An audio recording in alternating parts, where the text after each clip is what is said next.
আপনার প্রিয়জন কি মোবাইলে অন্য কারোর সাথে কথা বলে অথবা মেসেঞ্জার, হোয়াটসঅ্যাপ, ইমোতে চ্যাটিং করে কিন্তু আপনি সন্দেহ করেন কিন্তু ধরতে পারছেন না? তাহলে এই ভিডিওটি আপনার জন্য। আমরা খুব সহজেই কিছু সেটিং এর মাধ্যমে যে কোনো কারো মোবাইল ট্র্যাকিং করতে পারি, অর্থাৎ অন্যের মোবাইলটি আমাদের নিয়ন্ত্রণে নিয়ে নিতে পারি।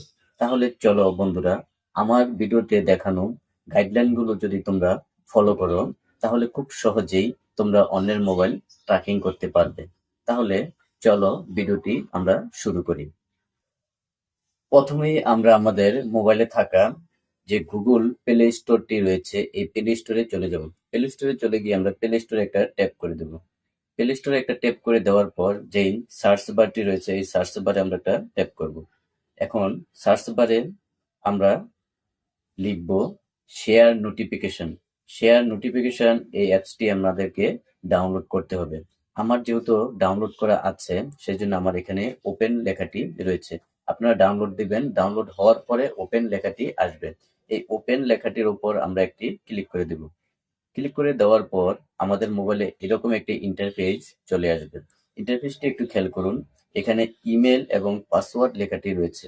যারা ইতিপূর্বে শেয়ার নোটিফিকেশন অ্যাপসটি ডাউনলোড করেছে এবং এখানে তাদের ইমেল এবং পাসওয়ার্ড দিয়েছে তারা শুধু লগ ইন করলেই হয়ে যাবে। কিন্তু যারা নতুন অ্যাপসটি ডাউনলোড করবেন তাদেরকে সাইন আপ করতে হবে। তাহলে সাইন আপ বাটনে আমরা একটা ক্লিক করে দিচ্ছি। সাইন আপ বাটনে ক্লিক করে দেওয়ার পর খেয়াল করুন এখানে ইমেল যে অপশনটি রয়েছে এই ইমেল প্রত্যেকের ব্যক্তিগত ইমেল এখানে দিতে হবে। ইমেলটি দেওয়ার পর খেয়াল করুন এখানে পাসওয়ার্ড রয়েছে, একটি পাসওয়ার্ড আপনারা দিয়ে দিবেন। পাসওয়ার্ডটি দেওয়ার পর খেয়াল করুন কনফার্ম পাসওয়ার্ড। এই কনফার্ম পাসওয়ার্ড অর্থাৎ আমরা যে পাসওয়ার্ডটি সেট করেছি একই পাসওয়ার্ড এখানে সেট করতে হবে। এটা দেওয়ার পরে আমরা যে সাইন আপ বাটনে ক্লিক করে দেই, এই সাইন আপ বাটনে ক্লিক করে দেওয়ার পর আমাদের অ্যাপসটি আমাদের রেজিস্ট্রেশন হয়ে যাবে। আমার যেহেতু আগেই রেজিস্ট্রেশন করা আছে সেজন্য আমি শুধু লগ ইন বাটনে ক্লিক করব। তাহলে আমি লগ ইন বাটনে ক্লিক করে দিলাম। লগ ইন বাটনে ক্লিক করে দেওয়ার পর এখানে আমি যে ইমেল দিয়ে এটি আমি সেট করেছিলাম সেই ইমেলটি দিয়ে দিচ্ছি এবং পাসওয়ার্ডটিও আমি দিয়ে দিচ্ছি। পাসওয়ার্ডটি দেওয়ার পর আমি লগ ইনে ক্লিক করে দেব। আপনারাও সেম একইভাবে এই কাজটি করবেন। করার পর খেয়াল করুন এখানে এরকম একটি ইন্টারফেস চলে আসবে। এটা একটু সময় নেবে লোড নিতে। আমরা ততক্ষণ পর্যন্ত অপেক্ষা করব। এখানে খেয়াল করুন এরকম একটি অপশন আসছে। যেহেতু আমার মোবাইলে এটি আগেই ইনস্টল করা রয়েছে, আমার মোবাইলে এরকম আসছে, কিন্তু আপনাদের মোবাইলে এরকম আসবে না। আপনারা এখানে যে থ্রি ডট বাটনটি রয়েছে এই থ্রি ডট বাটনে একটা ক্লিক করে দিবেন। ক্লিক করে দেওয়ার পর খেয়াল করুন এখানে সেটিং যে অপশনটি রয়েছে এই সেটিং এর উপরে একটা ক্লিক করে দিবেন। সেটিং এর উপরে আমরা যখন ট্যাপ করে দিলাম আমাদের মোবাইলে এরকম একটা ইন্টারফেস চলে আসবে।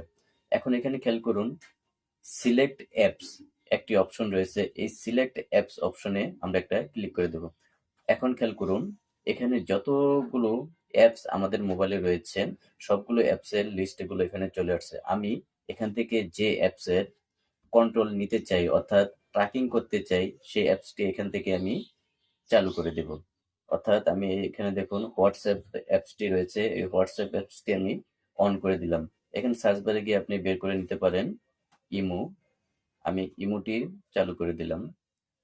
ধরুন মেসেঞ্জার, মেসেঞ্জারটি আমি চালু করে দিলাম।